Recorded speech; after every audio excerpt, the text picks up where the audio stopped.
ప్రభునందు ప్రియులారా, మీ అందరికీ ప్రభు అయిన యేసుక్రీస్తు నామమున శుభములు.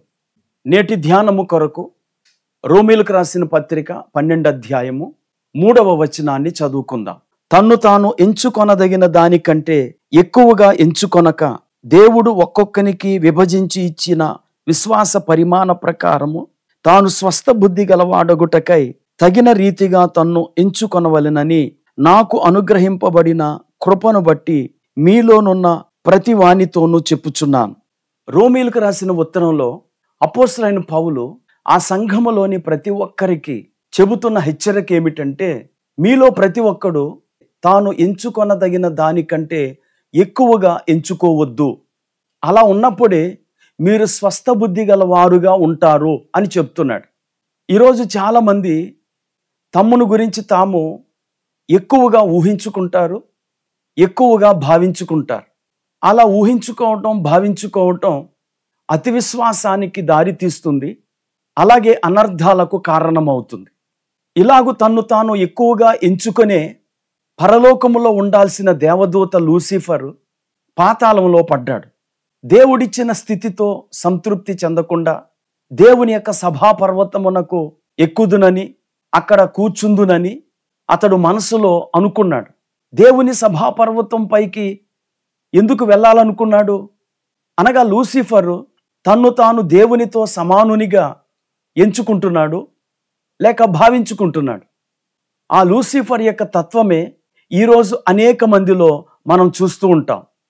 ఎదుటి వారిని కించపరుస్తూ, ఎదుటి వారిని చులకనగా చేస్తూ, తాము ఎదుటి వారి కంటే గొప్పవారిమని భావించుకునేవారు మన చుట్టూ అనేక మంది ఉంటూ ఉంటారు. బైబిల్ గ్రంథంలో అదోనియాను గూర్చినటువంటి ఉదంతం మొదటి రాజుల గ్రంథం మొదటి 2 అధ్యాయాల్లో మనం చూస్తాం.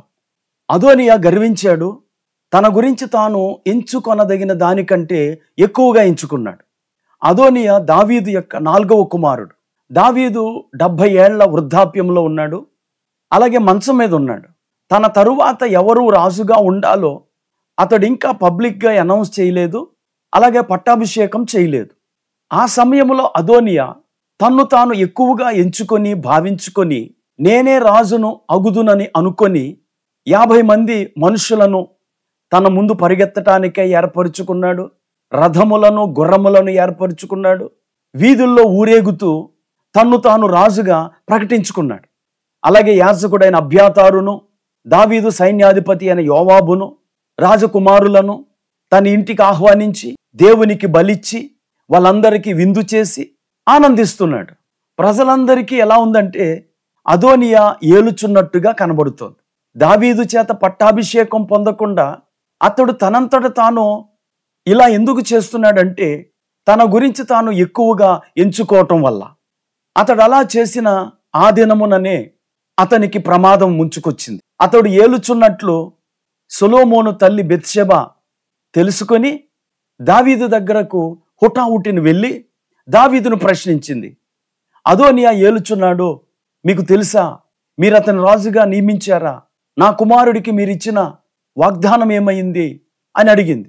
అప్పుడు దావీదు వెంటనే నిర్ణయం తీసుకొని, నేను నీ కుమారుడికి ఇచ్చినటువంటి వాగ్దానాన్ని ఈరోజే నెరవేరుస్తానని చెప్పి అక్కడున్నటువంటి నాతాను ప్రవక్తను పిలిచి, అక్కడున్న బెనాయాను పిలిచి అర్జెంటుగా సొలొమోనుకు పట్టాభిషేక కార్యక్రమాన్ని జరిపించవలసిందిగా ఆజ్ఞాపించాడు.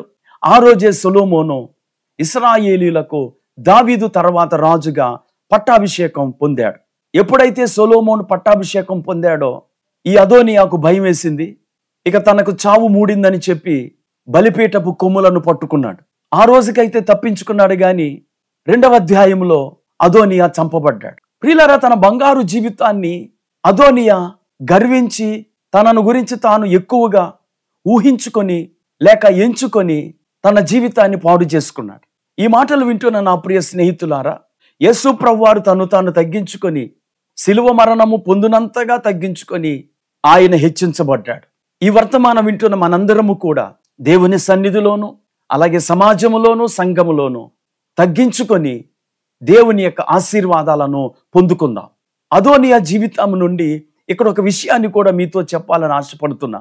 అదేమిటంటే, తల్లిదండ్రులు అప్పగించకుండా అతడు బలవంతంగా రాజ్యాన్ని లాక్కున్నాడు. మన జీవితంలో దేవుడు మనకు అప్పగించకుండా మనము బలవంతంగా లాక్కున్నది మనకు ఆశీర్వాదకరంగా ఉండదు. అవి ఆస్తులైనా, సంఘాలైనా, లేక అధికారములైనా, పదవులైనా దేవుడు అప్పగించినప్పుడే అది మనకు ఆశీర్వాదకరంగా ఉంటుంది. ప్రార్థన చేసుకుందాం. కృపా కనికరము కలిగిన మా తండ్రి, నీకు వందనాలు. అదోనియా గురించి మాతో మాట్లాడావు. మమ్మల్ని మేము ఎంచుకొనదగిన దానికంటే ఎక్కువగా ఎంచుకోకూడదు అని మీరు మాతో మాట్లాడారు. అలాగే తన్ను తాను తగ్గించుకున్నవాడు హెచ్చించబడును అని కూడా మీరు మాతో మాట్లాడారు. వింటున్న వీక్షకులందరూ వారి దైనందిన జీవితంలో నీ ఎదురు తగ్గించుకొని నీ ఆశీర్వాదాలు పొందే కృప దయచేయమని యేసుక్రీస్తు నామములో ప్రార్థించి వేడుకుంటున్నాము. ఆమేన్. Praise the lord.